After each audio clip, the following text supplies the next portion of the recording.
오늘 본문 말씀은 히브리서입니다. 이 히브리서가 성경이 우리가 성경 말씀을 그대로 그냥 말씀과 그 내용을 아는 것도 중요하지만 이게 누구에게 쓰여졌느냐, 그리고 어떤 상황에서 이 말씀 기록할 당시에 목적이 뭐고 대상이 누구냐라고 하는 것을 아시고, 그다음에 이제 성경을 우리가 읽거나 또 들으시고 또 공부하면은 그만큼 그 원래의 그 의도와 목적을 아는데 도움이 됩니다. 이 히브리서는 1차적으로 1세기 때 히브리인들이 그리스도교로 예수교로 이제 개종을 했습니다. 개종을 해 있다가 다시금 전에 지켰던 구약적인 어떤 예배의 그 짐승을 드리는 짐승 제사 중심으로, 또는 모세율법 중심의 유대교로 돌아가려고 하는, 그래서 그런 막 그 유혹에 직면해 있는 그 히브리인들, 그 사람들에게 쓴 글이 바로 히브리서입니다. 그러니까 원래는 이제 그 구약에 전통적으로 내려오는 그런 유대교나 아니면 짐승을 드리는 거기에 이렇게 속해 있다가 복음을 듣고 예수 그리스도를 믿으면서 개종했던 사람인데, 그리고 이제 지나가다가 다시 그 마음이 자꾸만 옛날에 드렸던 짐승 제사라든가 그 모세 율법에 따르는 그런 중심으로 한 그 유대교로 또 돌아가려고 하는 그런 막 찰나에 있는 그러한 사람들에게 보내진 서신입니다. 이게 이제 오늘날로 말하면 예수 그리스도를 믿는, 그래서 교회 다니다가 다시 이제 세상으로, 예수님 믿기 전에 세상으로 돌아가서 다시 내 마음대로 살거나 세상 속에 빠져 살려고 하는, 이 교회 다녀도 별 볼 일 없는 것 같고, 그렇게 내 삶에 유익도 안 되는 것 같고, 어떤 구원에 대한 확신도 없는 것 같고, 이래 가지고 세상에 대한 그 세상에서 미혹하는, 거기에 이제 자꾸 이제 빠져나가려고 하는 그런 상태에 있는 사람들에게 쓰여진 책이다, 그렇게 생각을 하시면은 우리 히브리서를 이해하시는데 도움이 좀 됩니다. 자, 그래서 오늘 12절 말씀을 보시면 하나님 말씀은 살았다, 이렇게, 하나님의 말씀은 살아있고 라고 하는 그런 단어가 있습니다. 여기서 살다라고 하는 그 헬라어는 자오라고 하는 단어를 썼는데요, 모든 생물이라고 하는 거기에 쓰여진 그런 단어이기도 합니다. 창세기 1장 20절에 생물이라고 하는 단어 중에 이 하이라고 하는 단어인데, 이 살아있다라고 하는 거와 같은 의미다. 그래서 본문 4장 12절 말씀은 그리스도인들이 평상시 잘 인용하는 그 구절 중에 하나이기도 합니다. 그런데 이 말씀은 그냥 12절만 인용하면 안 되고 4장 1절부터 11절까지 그것이 다 같은 말씀이에요. 그래서 12절 한 절이 독립된 구절은 아니다라고 하는 것입니다. 그래서 4장 1절에서부터 11절까지는 그리스도인들에게 말씀에 순종함으로 안식, 즉 천국에 들어갈 것을 권면하는 말씀이 11절까지 있는 거예요. 그리고 이제 오늘 읽으신 12절과 12절 말씀은 그럼 그리스도인들이 왜 하나님의 말씀에 순종하는 삶을 살아야 하는가라고 하는 부분을 두 구절이지만 자세하게 설명을 해놓고 있습니다.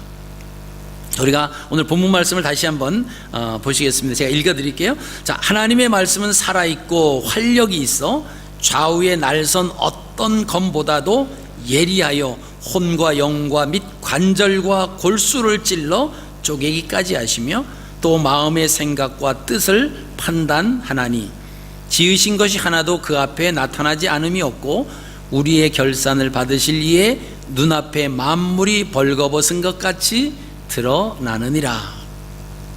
자, 그리스도인들이, 하나님을 믿는 하나님의 자녀들이 말씀에 순종하며 살아가야 할 이유가 여기 있다라고 하는 것입니다. 그것은 예수 그리스도를 통하여 영원한 생명을 얻었기 때문에 그렇다라고 하는 거죠. 그래서 이처럼 특별한 은혜를 받은 그리스도인들이 선택받지 못한 비그리스도인들, 하나님을 믿지 않는 그 사람들이 마지막에 어떻게 될 것인가를 우리가 보는 거예요. 그래서 믿지 않은 사람들이 마지막에 어떻게 될 것인가를 보면서 우리는 말씀 안에서 말씀을 부여잡고 살아가야 되겠구나 라고 하는 것을 깨달으면 된다라고 하는 것입니다. 자, 오늘 본문 12절과 13절 말씀은요, 말씀에 불순종하는 사람들, 즉 그리스도를 거부한 자들의 삶의 마지막 때 하나님께서 하나님의 말씀 앞에서 벌거벗은 것 같이 다 드러날 것이다 라고 하는 그 말씀입니다.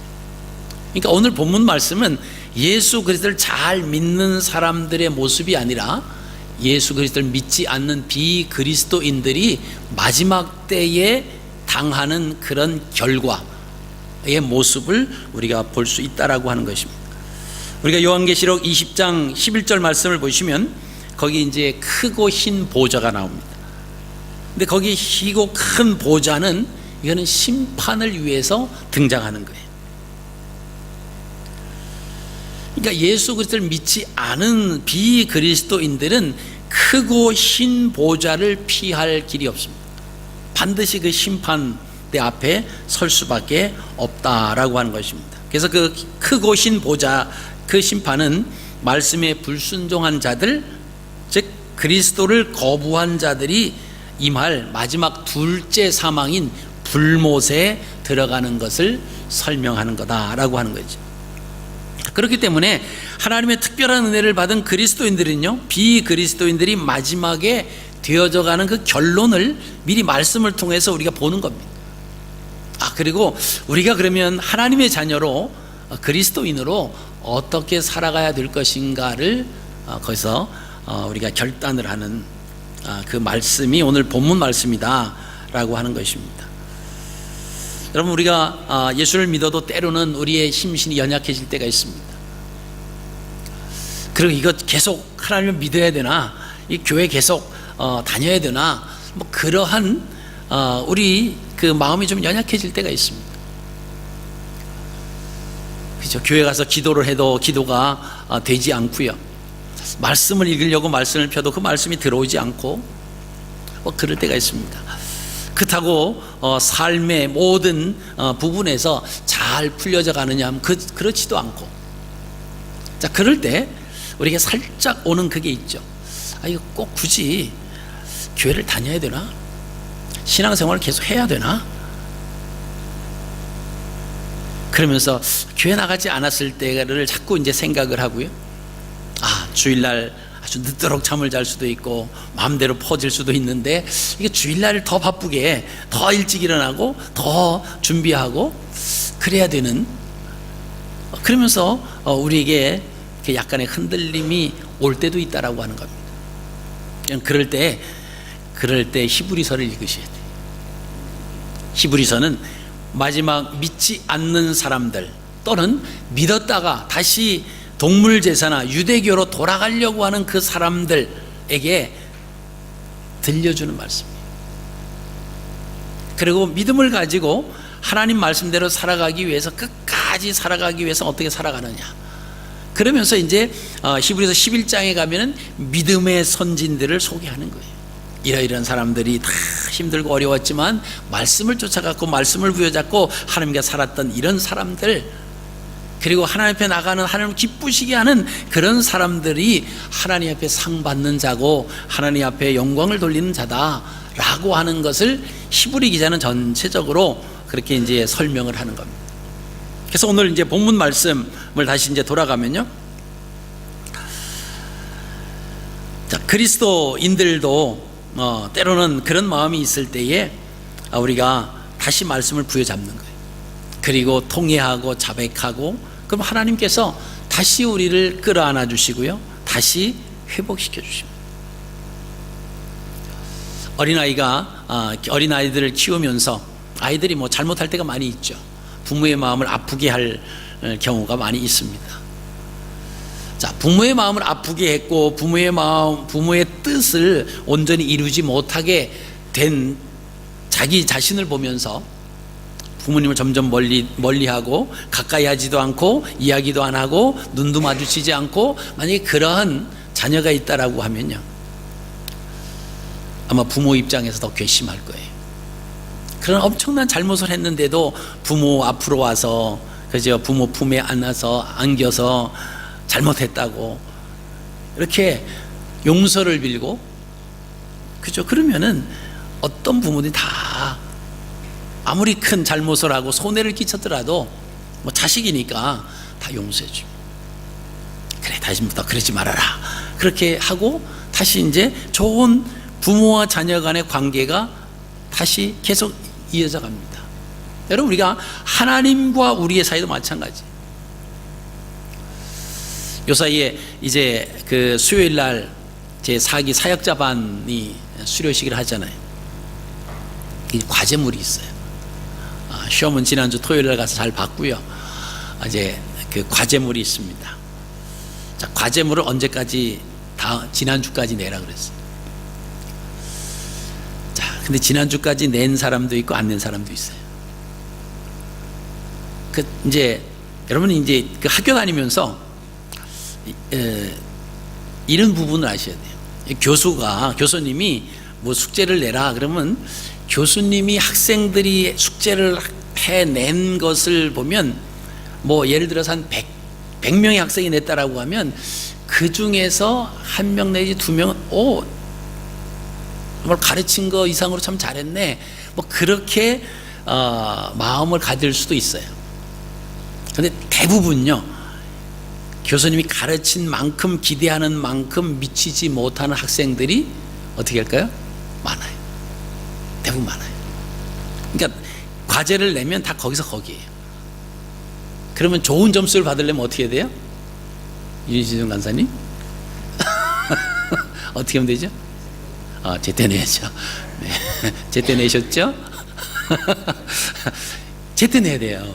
일단은 제때 내야 돼요. 아주 자기가 특별하게 잘한다 그러면 그 학교 다니다 보면은 하루 지나면 이제 이렇게, 제가 그래서 하루 지나면 10%씩 디스카운트 시켜주겠다. 100점이면 하루 지나면 90점, 또 하루 지나면 80점, 열흘 지나면 빵점이다 내도 막 그랬는데, 오늘 77일이 지났어요. 이제 오늘 내는 분들은 이제 30점 받아요. 근데 그 의도를 잘 알아야 돼. 의도를. 그러니까 내가 정말 열심히 해가지고 막 그 가르치는 선생님을 감동시키겠다. 그럼 미리 준비해. 미리 숙제 내서 그걸 다 준비해서 그렇게 하지 않으면 이게 감동되기가 그렇게 별로 쉽지 않아요.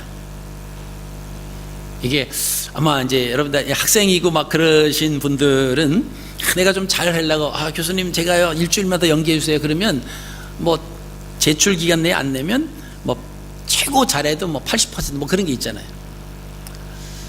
이제 그런 부분이 있는데, 자, 우리가 하나님 앞에 아무리 잘하려고 아무리 선하게 보이고 막 그렇게 한들 하나님 보시기 어떻겠어요?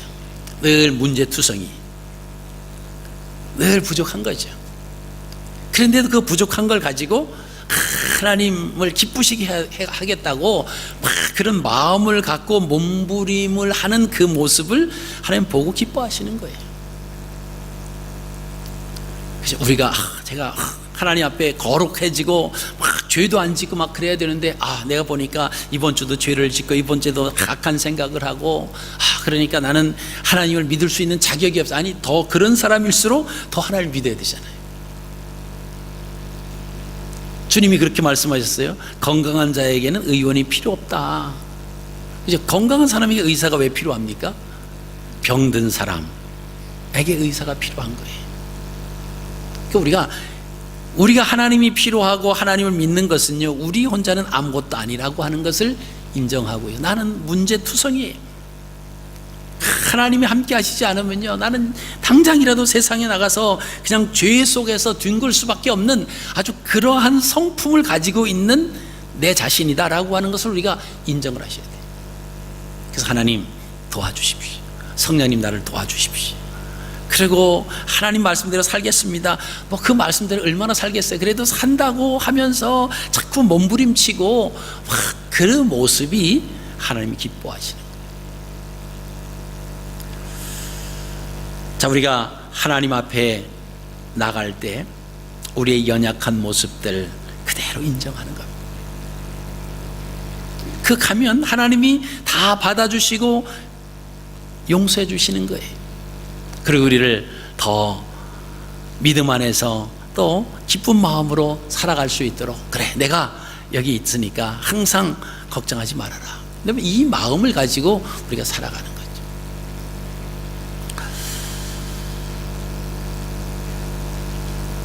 자, 골로새서 2장 14절 말씀을 보시면요, 우리를 거스르고 불리하게 하는 법조문으로 쓴 증서를 지우시고 제하여 버리사 십자가에 못 박으셨다. 하나님께서 우리를 구원하시기 위해서 예수 그리스도를 이 땅에 보내주신 거예요. 그리고 우리를 얼마나 사랑하셨는지 그 하나님의 사랑을 십자가 위에서 확증하셨다고 성경은 기록하고 있습니다. 하나님 우리를 너무나 사랑하시는 거예요. 우리가 좀 죄를 짓더라도 죄 안 진 척하고 뭐 그 모습보다는, 하나님 제가 또 이렇게 잘못 또 살아서 잘못 판단해서 죄를 졌습니다.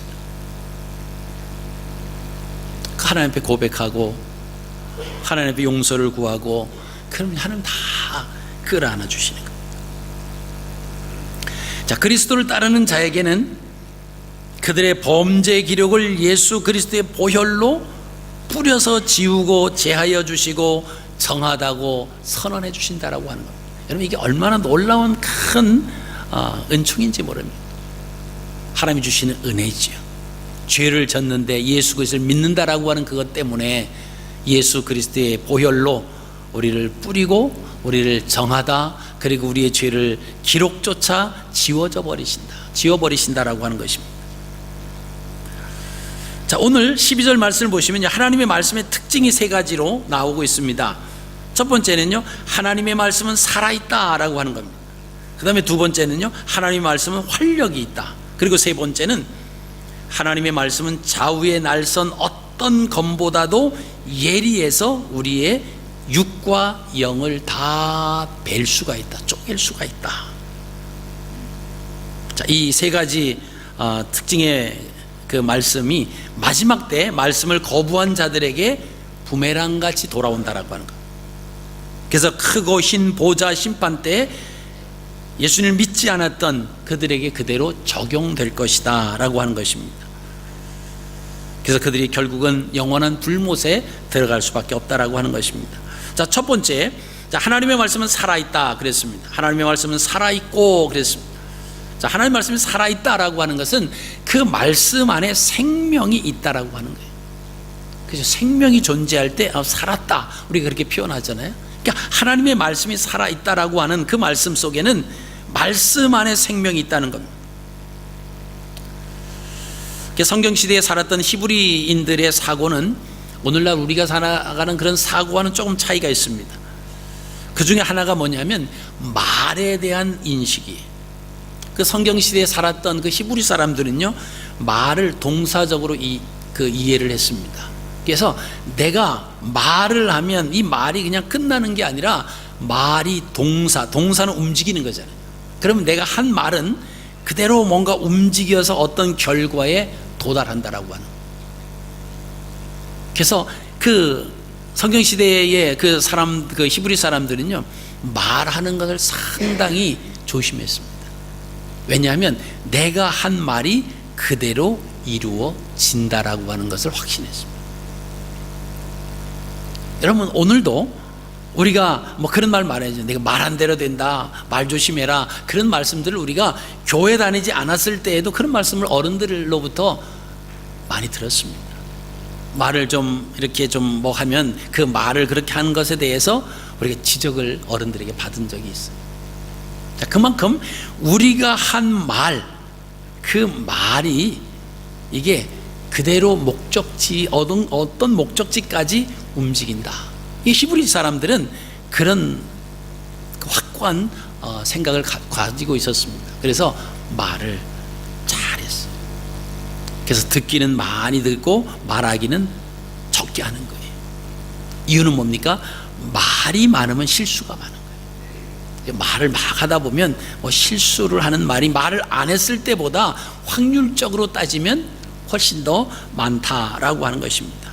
그래서 그들은 말은 살아서 움직인다, 그렇게 생각을 했습니다. 그래서 단순한 그 음성이 아니라 그 자체에 생명력이 있다.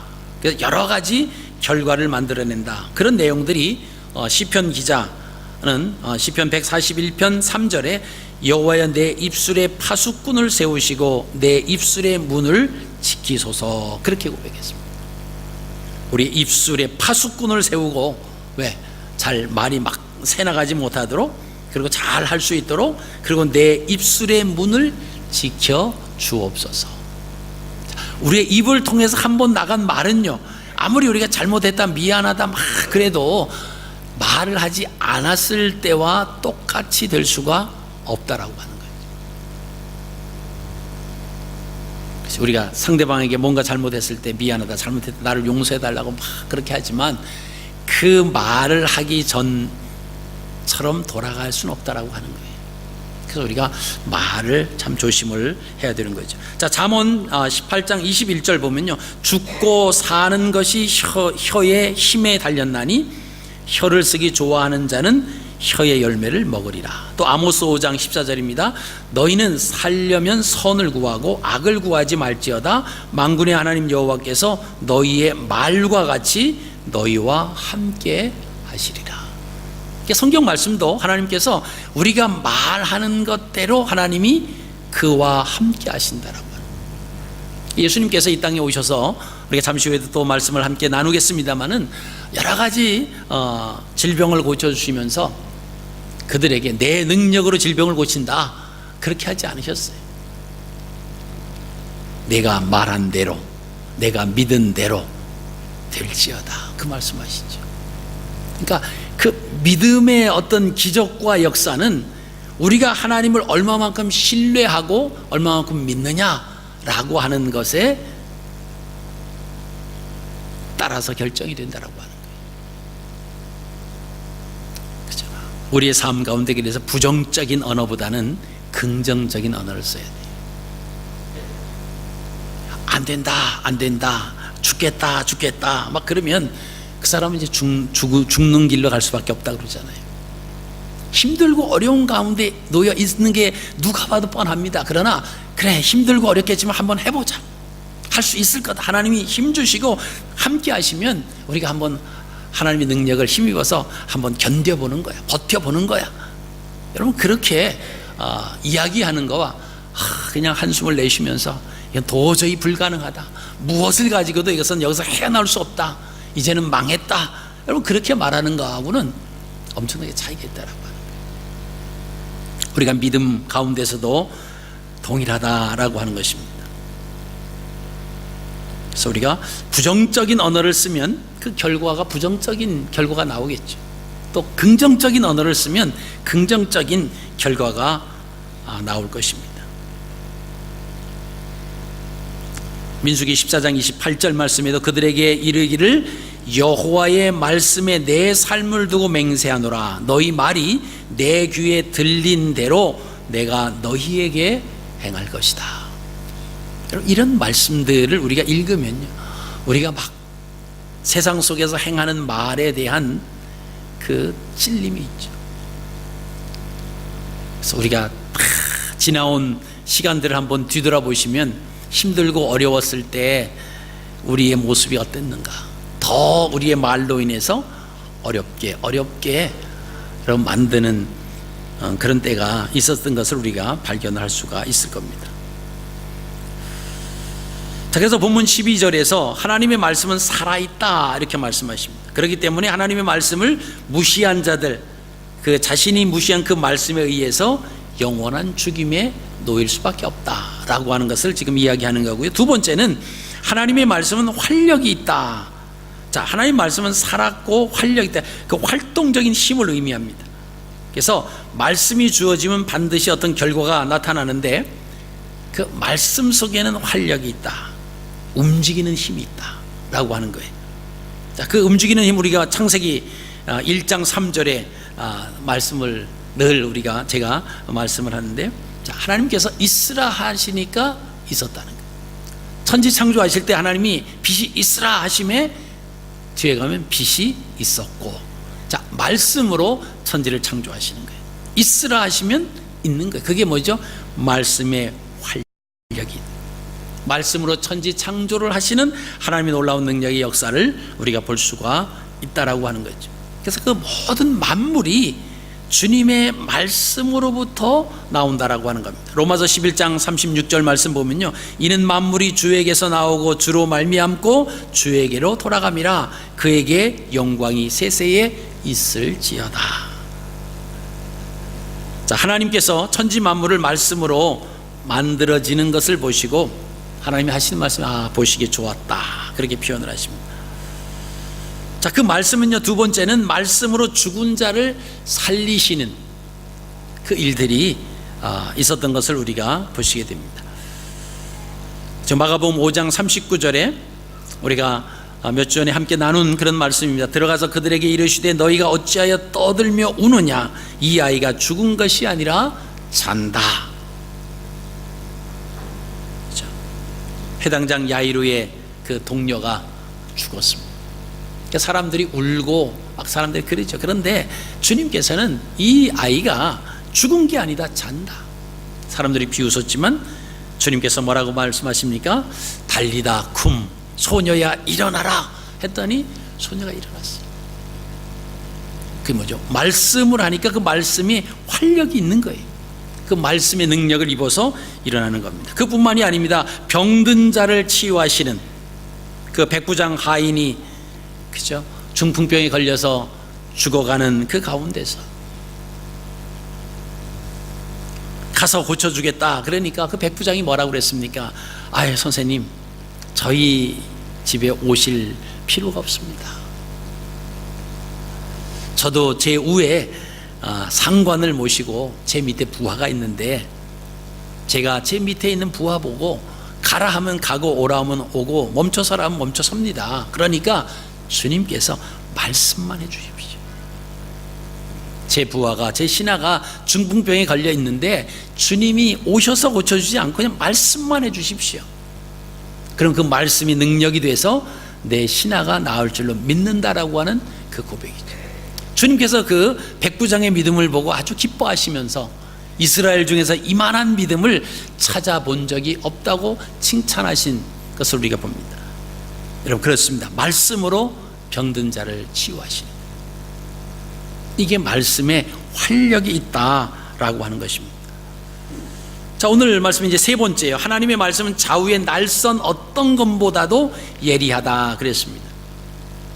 여기 본문 12절에 말하는 좌우의 날선 어떤 검이 어떤 검이었느냐, 그 당시에는요, 제사장들이 희생 제물을 절단하기 위해서 사용했던 그 칼이 가장 날이 선 그런 칼이었대요.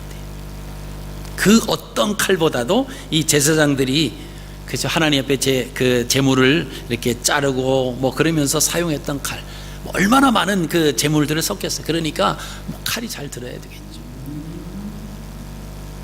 그래서 그 당시에 검 중에서는 이 제사장들이 사용했던 검이 제일 가장 예리했다라고 하는 것입니다. 근데 하나님의 말씀은 좌우의 날선 어떤 검보다도, 요 말을 하면 그 당시에 히브리 사람들 무슨 말인지 아는 거예요. 가장 날이 잘 쓴 것은 제사장들이 쓴 그 칼이에요. 우리는 좌우에 날이 선 칼 그러면 얼마나 그 칼에 날이 뭐 좌우로 잘 섰을까, 뭐 이렇게 생각을 하는데, 이것은 히브리 사람들에게 선포되는 말씀이기 때문에 그 사람들이 이 말이 무슨 의미인지 알아요. 제사장들이 하나님 앞에 제사를 드릴 때 그 제물을 자르는 그 가장 날이 선 그 칼을 말하는구나. 그러겠죠. 근데 하나님의 말씀은 그 좌우의 날선 어떤 검보다도 뭐라고 했습니까? 예리하다라고 했습니다.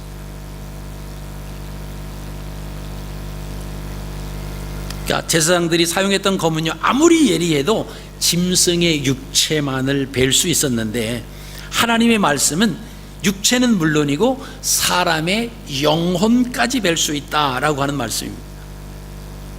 그래서 그것을 찔러 쪼갠다라고 하는 그런 표현을 썼습니다. 그래서 혼과 영과 및 관절과 골수를 찔러 쪼개기까지 하며 또 마음의 생각과 뜻을 판단하시나니. 이것은 뭐 사람을 영과 혼과 육이냐, 뭐 영혼과 육이냐, 뭐 이런 이분법 삼분법을 얘기하는 그런 의미로 말씀한 것은 아닙니다. 하나님께서는 모든 걸 다 알고 다 듣고 다 보고 계신다라고 하는 거예요. 근데 하나님의 말씀을 무시하고 하나님의 말씀을 거절하고 거역하고 살았던 그 사람들이 마지막 때에 이 말씀을 통해서 부메랑과 같이 그 말씀대로 적용이 돼서 결국은 영원한 불못에 들어갈 것이다. 어느 누구도 거역하거나 어느 누구도 부인할 수가 없다라고 하는 말씀이 오늘 본문 12절 13절에 있는 말씀입니다. 자, 결론적으로 만물이 하나님의 말씀 앞에 다 드러난다라고 하는 것입니다. 오늘 12절 말씀에 세 가지 특징이 나왔습니다. 모든 만물이 하나님 말씀 앞에 다 드러나는 거예요. 그죠? 지으신 것이 하나도 그 앞에 나타나지 않음이 없고, 그죠? 나타나지 않음. 우리의 결산을 받으실 이에 눈앞에 만물이 벌거벗은 것 같이 드러나느니라. 아무것도 가리거나 숨길 수 없다라고 하는 그 말씀입니다. 그래서 예수를 믿지 않았던 그 사람들은 크고 흰 보좌의 심판, 거기서 부끄러움이 다 드러날 것이다, 벌거벗은 것 같이 드러날 것이다 라고 하는 것입니다. 하나님의 눈, 하나님의 낯을 피할 방법이 없다라고 하는 것입니다. 그래서 하나님의 말씀은 살아있습니다. 살아있다라고 하는 것은 생명이 있다라고 하는 거고요. 그래서 예수 그리스도를 믿지 않는 그 사람들은요, 하나님의 말씀을 무시합니다. 오늘날 많은 세상에서, 그렇죠? 믿지 않는 사람들이, 그렇죠? 이룩해 놓는 그런 모든 것을 보면요, 하나님의 말씀에 반대되는 일들을 참 많이 하고 있잖아요. 세상이 그렇게 바뀌니까 어쩔 수 없다. 여러분, 우리가 그러고 하나님의 말씀을 바꾸어가는 그런 삶을 살면 안 돼요. 하나님의 말씀은요, 천지가 없어질지라도 말씀은 변하지 않습니다. 하나님 말씀에서 죄라고 하는 것은요, 그것은 죄예요. 사람이 여러 가지 이유와 여러 가지 뭐 해서 그것은 인류학적으로 그 사람들이 어떤 평등이라고 하는 원리를 가지고 거기서 말하는 것이지, 성경에서 하나님 말씀이 그런 것과 같아질 수는 없다라고 하는 겁니다. 우리가 이 땅에서 살아가면 살아갈수록, 그죠? 믿음 생활하는데 참 어려움 없이 살아오고 있지 않습니까? 근데 로마의 압박을 받으면서 그리스도인들이 신앙을 지켜내려고 그 1세기 그 크리스찬들의 모습을 우리가 기억하셔야 됩니다.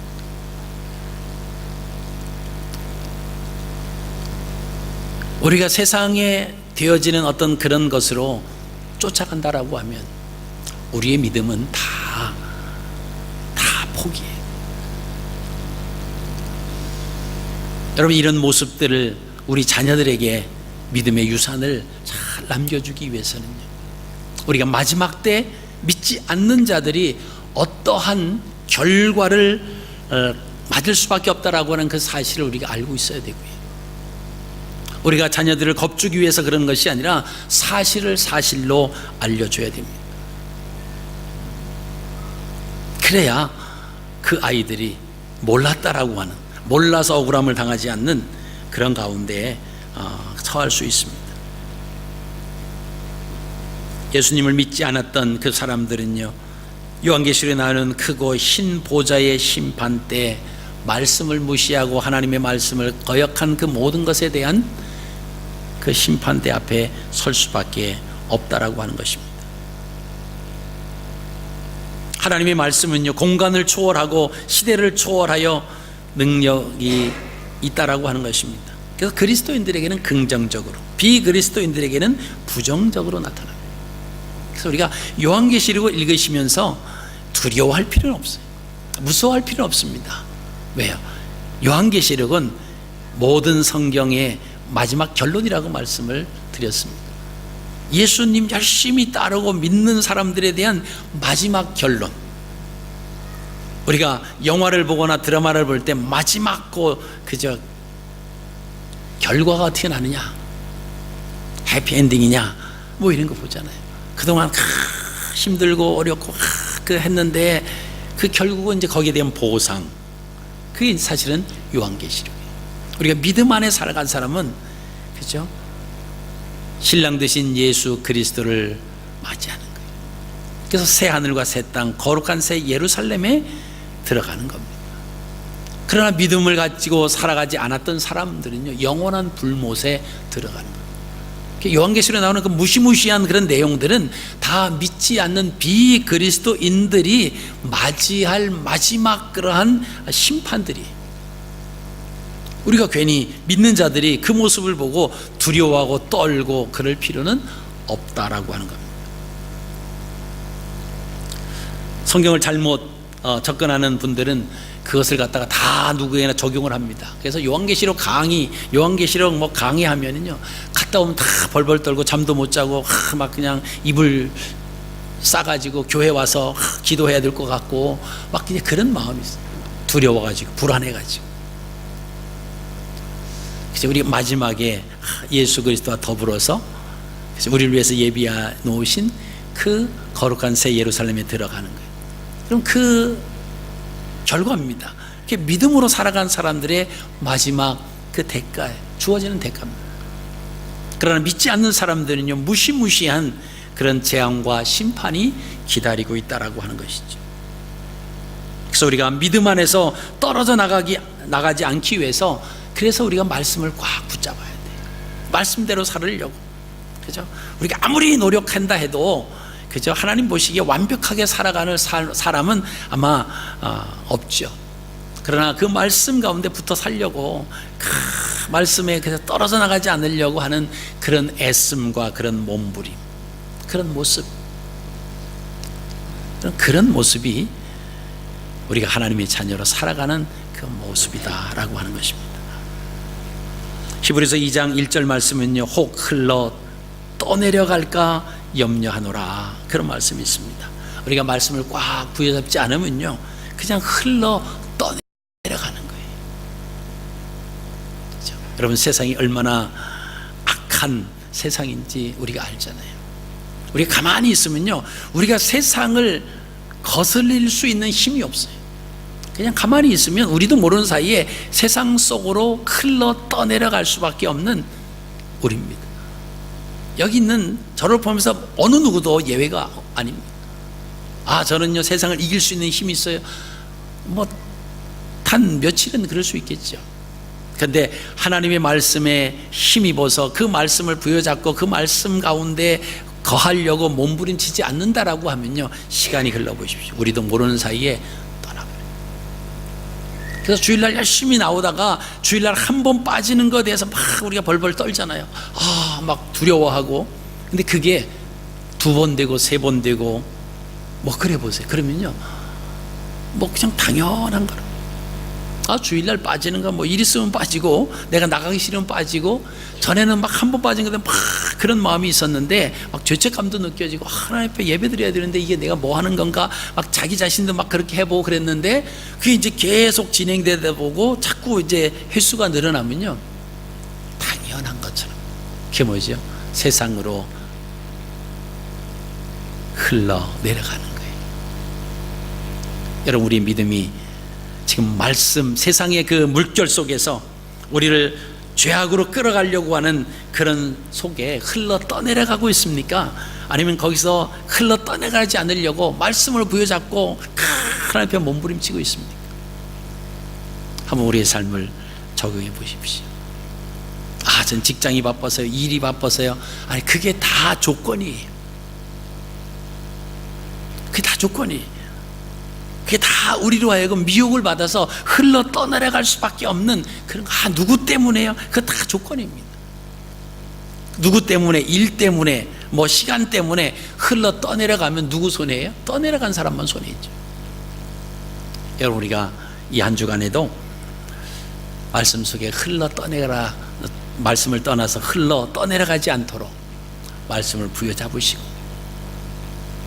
말씀 앞에 살려고 몸부림치시는 그런 복된 한 주간의 삶이 되시기를 주님의 이름으로 축복합니다.